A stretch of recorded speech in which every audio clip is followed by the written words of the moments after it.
लोगों के मन में यही ये सवाल है, एक तो ओटीटी प्लेटफॉर्म, ऊपर से आपकी ये फिल्म, खासियत क्या है, लोग इसको क्यों देखें? अजय, कुछ कहानियां ऐसी होती है जब आप सुनते हैं तो आपको लगता है कि इन लोगों ने जो जो देश के लिए किया, इतने बड़े बड़े बलिदान किए, बहुत मुश्किल होता है। आप और मैं, आई थिंक हम लोग तो सोच भी नहीं सकते। हम तो छोटी छोटी चीज़ों से परेशान रहते हैं, यार ये हमारी लाइफ में कम हो गया, ये हमारी लाइफ में नहीं है।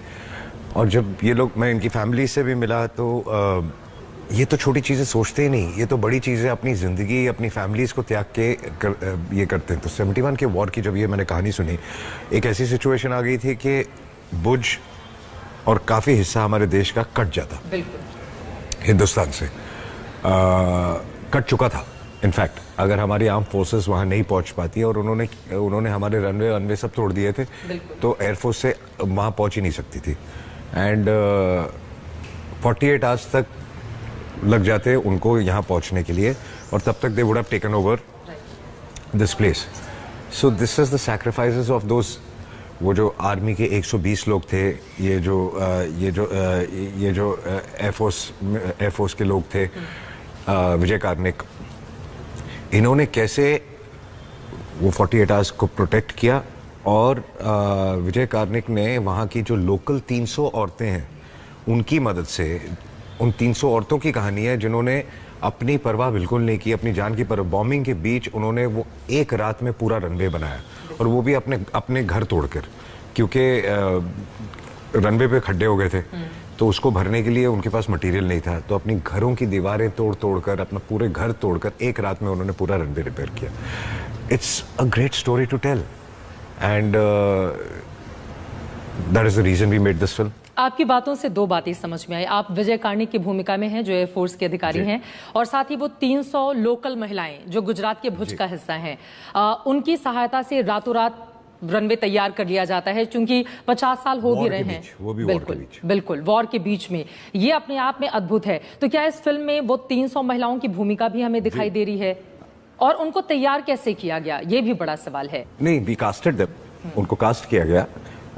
जो मेन कैरेक्टर है उनका सोनाक्षी का है, जो मेन थी एक्चुअली, और उनके साथ जो 300 औरतें थी, तो उन सबको कास्ट किया गया, और उस हिसाब से फिर काम किया गया। सो मैं उन लेडी से मिला भी हूँ, काफ़ी जो लेडीज़ हमारी शूटिंग पे भी, क्योंकि जब हम भुज में शूटिंग कर रहे थे वो हमारे सेट पे भी आई थी। बहुत ही स्वीट, अब तो उनकी बहुत उम्र होगी, but they were very very sweet, and you know वो इतनी खुश थी कि यार चलो इस पे फिल्म भी बन रही है। बिल्कुल, इस बात की उम्मीद भी बहुत कम होगी कि इतने सालों के बाद वो कहानी फिर से दोहराई जाएगी और लोगों के बीच होगी। इस फिल्म में आपने बताया विजय कार्निक की भूमिका है, इसके अलावा आपके साथ सोनाक्षी सिन्हा जिसका आपने जिक्र किया, संजय दत्त भी है, मल्टी स्टारर ये फिल्म है। तो सबके अपने अपने कैरेक्टर्स हैं, सबके अपने अपने रियल कैरेक्टर्स हैं, रियल सैक्रिफाइसेस हैं। तो it's just not a story of Vijay Karnik और ये 300 औरतें, it's a story of a couple of people, और वो 120 जवान। So it's a story of all of them together. तो काफी सारे सैक्रिफाइसेस हैं इसमें, कईयों ने अपनी जान खो दी इसमें। हमने देखा है कि कुछ खासतौर से हमारे जो ऑफिसर्स होते हैं उनकी जिंदगी पर, हाल ही में हमने गुंजन सक्सेना देखी, इसके पहले हमने 2016 उरी अटैक पर जो फिल्म आई हुई थी वो बनी। तो उनसे अगर हम तुलना करें तो आपकी ये फिल्म किन किन मायनों में अलग होगी? अगर दर्शकों के मन में ये सवाल हो तो कैसे जवाब? आई थिंक तुलना आप कर नहीं सकते। जब आप किसी इंसिडेंट और कई कुछ कैरेक्टर्स की जब कहानी बता रहे हैं, तो उन लोगों ने जो भी किया एक दूसरे से बहुत अलग किया। तो दो कहानियां अलग हो जाती हैं। सबसे पहले मुझे लगता है देशभक्ति का जो जज्बा है वो सेम होता है, लेकिन सैक्रिफाइसेस तो बिल्कुल अलग हो जाते हैं। एंड उसके अलावा, जैसा कि मैंने आपको कहा कि आपने इतने बड़े स्केल की फिल्म आज तक देखी नहीं होगी, तो ये बार बार आप इस बात पर जोर दे रहे हैं, दर्शकों को कैसे समझाएंगे कि इसका स्केल किस तरह से बाकी फिल्मों से बिल्कुल अलग है कि लोग इसको देखें? आप अगर ट्रेलर देखें तो आपको पता चल जाएगा। ट्रेलर देखें तो ऐसे वॉर सीक्वेंसेस, ऐसा एटमॉस्फेयर, जो बिगनेस है फिल्म की, जो हम कई बार बाहर की फिल्मों में देखते हैं और बोलते हैं कि यार हम क्यों नहीं कर पाते। I think we have achieved that. इस फिल्म में है वो सारी चीजें। बिल्कुल। ठीक है। 50 साल 1971 के वॉर के पूरे होने पर इस फिल्म को लेकर आप आए और स्वतंत्रता दिवस का ये खास मौका भी है। जश्न आज़ादी का चारों तरफ जश्न का माहौल है, उसी बीच ये फिल्म भी आ गई है। 1971 में इंदिरा गांधी देश की प्रधानमंत्री थी। उनके नेतृत्व में हमने किस तरह की बड़ी कामयाबी हासिल की और वो आज तक हिंदुस्तान उस बात का जश्न मनाता है। फिर बाद में हमने देखा पाकिस्तान को सबक सिखाने के लिए उरी में जो कुछ भी हुआ, उसके बाद हमने सर्जिकल स्ट्राइक की। प्रधानमंत्री नरेंद्र मोदी का नेतृत्व था। दोनों में ज्यादा सशक्त, हालांकि मुझे पता है आप पॉलिटिकल सवालों से और इस तरह की बातों से हमेशा दूर रहते हैं, लेकिन अगर आपका एक व्यू समझना चाहें तो दोनों में से ज्यादा सशक्त अजय देवगन की नजर में कौन दिखता है? आप कंपेयर नहीं कर सकते। उस टाइम के लिए जो उन्होंने किया वो करेक्ट था, आज जो मोदी जी कर रहे हैं वो करेक्ट है। सो दो लोगों को आप कंपेयर नहीं कर सकते, दो सिचुएशंस को आप कंपेयर नहीं कर सकते। जैसे आपका पिछला सवाल था कि पुरानी फिल्में उरी और इनमें क्या अंतर है, दो कहानियां ही अलग हैं। सो दो चीज़ों को आप दो सिचुएशंस को आप कंपेयर नहीं कर सकते। आप मुझे अपने साथ कंपेयर नहीं कर सकते, मैं आपको अपने साथ, क्योंकि आप अपनी जगह पे सही हैं, मैं अपनी जगह पे सही हूँ। आप अपनी सिचुएशन में, मैं अपनी सिचुएशन में हूँ। शायद मैं आपकी सिचुएशन में होता तो वो नहीं कर पाता जो आप कर पाती हैं, और अगर आप मेरी सिचुएशन में होती शायद आप नहीं कर पाती जो मैं, तो कंपैरिजन ही नहीं हो सकता। एक सिचुएशन अगर दी जाए, उसमें दो लोगों को डाला जाए और उसने किसने बेहतर किया सेम में, तब आप ये सवाल भी पूछ सकती हैं। बट दो सिचुएशंस और दो इराज ही अलग हैं। आपसे इसी तरह की जवाब की उम्मीद भी थी, मुझे पता था कि बीच का तो रास्ता सवाल ही नहीं पूछना था। ठीक है, नहीं, गलत बात तो बोली नहीं मैंने। नहीं, आपने बहुत अच्छी बात, वो बीच का रास्ता निकाल के आपने बिल्कुल अपने आप को साइड में कर लिया। चूंकि ज्यादातर सोशल मीडिया प्लेटफॉर्म पर, उस पर मैं आऊंगी, लेकिन उसके पहले एक और सवाल, आपने जो जवाब दिया है उसी से जुड़ा हुआ। हम सब जानते हैं कि ज्यादातर पैट्रियोटिक फिल्में देशभक्ति से जुड़ी हुई या इस तरह की हाल की फिल्में आपने ज्यादा बनाई हैं, तो उसके पीछे की कोई खास वजह है? जय? नहीं, लास्ट एक तानाजी बनाई है। हाँ। काफी टाइम के बाद। कोई ऐसा रीजन नहीं है उसके लिए, लेकिन जब आप ऐसी कहानियां सुनते हैं तो आपको एक इंस्पिरेशन मिलता है। और ऑनेस्टली कहूं कि जब राइटर फिक्शन लिखता है और जो रियल लाइफ में चीजें होती हैं वहां तक फिक्शन नहीं पहुंच सकता। कई बार आप ऐसी चीजें सुनते हैं जो कि आप सोचते हैं कि यार ये तो मैं कभी सोच भी नहीं सकता था कि ये लिखूं। ऐसे सिचुएशंस आती है, ऐसे सिनेरियो आते हैं। तो जब आप ऐसी कहानी सुनते हैं, I think it's a great inspiration. और हमारी जो हिस्ट्री है उसमें ये सब चीज़ें नहीं हैं। आई थिंक हमारी हिस्ट्री को एक पॉइंट पे दबाया भी गया है बिकॉज ऑफ ब्रिटिश रूल। उससे पहले भी जो वी वर सप्रेस्ड, तो हमारी हिस्ट्री को ऑल्टर कर दिया गया। आपको लगता है कि हमारी हिस्ट्री को दबाया गया है, वो उस तरीके से नहीं लिखा गया? आप पढ़िए हमारी हिस्ट्री में, हमारी हिस्ट्री में आज हमारे जो बच्चे पढ़ रहे हैं, आज तानाजी के बारे में आपको पहले पता था? फिल्म के जरिए ही जानकारी सामने है, ये बिल्कुल सच। इतना बड़ा जो सैक्रिफाइस है वो आपको नहीं पता, तो ये अगर हमारे लोगों ने क्या किया जब हमको पता ही नहीं। It is got nothing to do with religion. It's as an Indian you don't know कि हमारे लोगों ने कितने बड़े बड़े सैक्रिफाइस किए। तो आई थिंक क्यों नहीं होना चाहिए ये हमारी हिस्ट्री में। अगर हम हिटलर और बाहर के बारे में पढ़ते हैं तो इट्स अंडरस्टूड कि ये जब अंग्रेज भी राज करके गए तो उन्होंने ऑल्टर तो की होगी ना अपनी हिस्ट्री, हमारे यहाँ डाली होगी। आज भी बच्चे वही पढ़ रहे हैं। ये तानाजी का जो चैप्टर था ये आधे पन्ने का हमारे टाइम पे था। आज मेरे बच्चों के हिस्ट्री बुक में तानाजी कोई नहीं है। It's not there.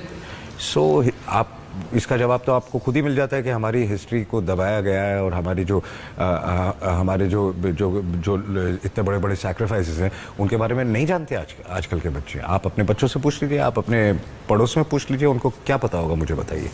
उनको ज़्यादा पता होगा कि अमेरिकन हिस्ट्री क्या है या ब्रिटिश हिस्ट्री क्या है या जर्मन हिस्ट्री क्या है। हमारी हिस्ट्री बहुत कम है।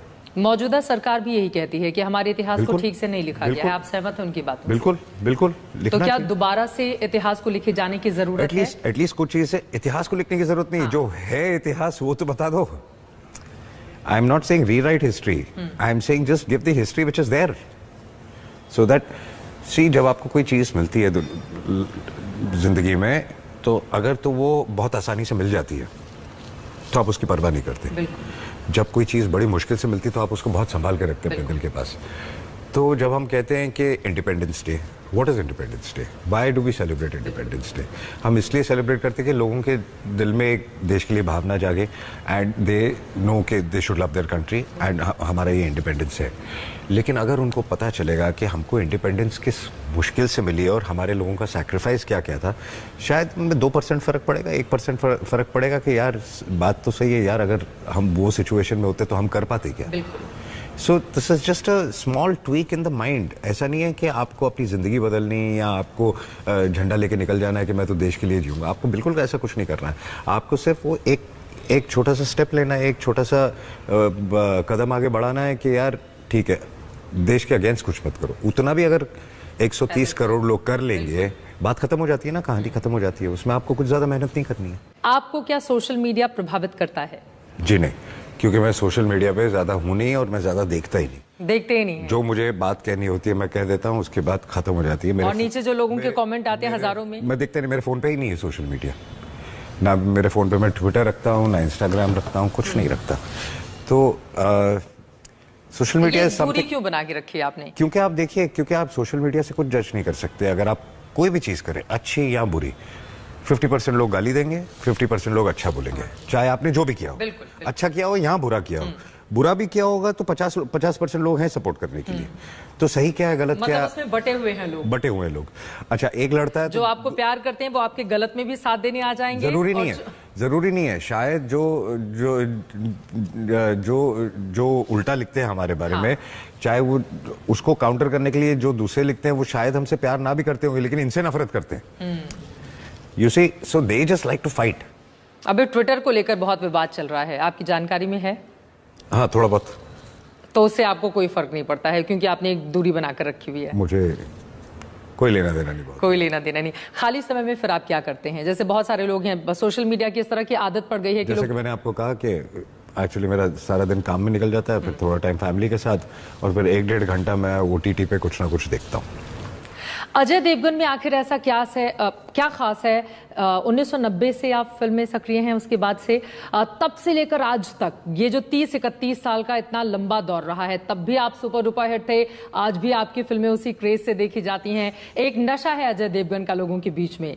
कैसे अपने आप को मेंटेन रखते हैं? क्या कुछ खास करते हैं अपनी फिल्मों के लिए कि ये जो आपकी लोकप्रियता और लोगों के बीच आपके बने रहने की बड़ी वजह आपको क्या दिखाई देती है? आई थिंक वजह क्या है मुझे नहीं पता, बट एक चीज़ मेरे फादर ने मुझे सिखाई थी कि जो भी आप काम करो उससे प्यार करो और उसके साथ चीटिंग मत करना कभी। बहुत लोग और भी करते होंगे, शायद वो सक्सेसफुल है या नहीं है, आई डोंट नो, बट मैं सिर्फ एक ही चीज़ में मानता हूँ एंड मैंने इसके अलावा और ज़्यादा सोचा नहीं है। अपना काम करो, काम से मतलब रखो और अपने काम के साथ चीटिंग मत करो, सिर्फ यही। अभी तो आप लगातार अपनी फिल्मों के जरिए ही आगे बढ़ रहे हैं, क्या कभी दिमाग में ये भी है कि कभी पॉलिटिक्स का हिस्सा बनेंगे? कुछ भी नहीं। मुझे ना ठीक से बोलना आता है, ना ठीक से लड़ना आता है। पहले हम बातों से नहीं लड़ते थे, हाथों से लड़ा करते थे, अब बंद कर दिया। वो पॉलिटिक्स में हो नहीं सकता। सो आई डोंट नो, नहीं, मेरा दिमाग वैसे चलता नहीं है। मुझे जो काम आता है मुझे वो करना चाहिए, जिसका जो काम है वो उनको करना चाहिए। पॉलिटिशियंस का काम है देश चलाना, उनको वो करने दीजिए। हमारा काम है लोगों को एंटरटेन करना, हम वो उसी। आपको लगता है कि आप सिर्फ हीरो के लिए ही टीवी बड़े पर्दे के लिए बने हुए हैं, आप पॉलिटिक्स के लिए नहीं बने हैं? बिल्कुल नहीं, बिल्कुल नहीं बने हैं। ठीक है, आगे बढ़ते हुए जम्मू कश्मीर में एक नई फिल्म पॉलिसी लेकर सरकार वहां पर आई है, वहां पर ज्यादा से ज्यादा फिल्में बने। अभी हम सब ने देखा आमिर खान, वहां पे उपराज्यपाल मनोज सिन्हा जी की ओर से अनाउंस किया गया। तो क्या ज्यादा से ज्यादा फिल्में वहां पर शूट हो और जम्मू कश्मीर एक नई दिशा तय करे? क्या आपको भी लगता है कि मतलब अब मुंबई से ज्यादा लोग वहां जाएं? आप खुद क्या प्रेफर करेंगे? आई मीन जाएं, क्योंकि बहुत खूबसूरत लोकेशंस हैं। हम अपनी फिल्में बनाने के लिए स्विट्जरलैंड जाते हैं, बाकी देशों में जाते हैं। जब हमारे देश में इतनी खूबसूरत जगह हैं तो हम अपने देश में जाके क्यों ना शूट करें? तो ये तो सिर्फ जम्मू कश्मीर नहीं, ये तो हर जगह का होना चाहिए कि we should be allowed to go and work wherever we want in the country. ठीक है, चलते चलते कुछ अपनी तरफ से अगर दर्शकों को आप कहना चाहें, आपकी इस फिल्म को लोग क्यों देखें और खासतौर से ये जश्न आज़ादी के मौके पर ही इस फिल्म को आपने क्यों रिलीज किया? क्योंकि एक अच्छा कनेक्ट है। इंडिपेंडेंस डे के आसपास लोगों की देश की भावना बहुत ज़्यादा बिल्कुल जागी भी रहती है, और ये फिल्म की टाइमिंग बहुत अच्छी है कि ये इस वक्त रेडी हुई तो मैं चाहूँगा कि फिल्म देखें, जो हमने बात की है वो उन्होंने सुनी है. I think that should be enough for them to at least try and watch the film. बाकी उनको पसंद आती नहीं पसंद आती वो तो वही डिसाइड करेंगे.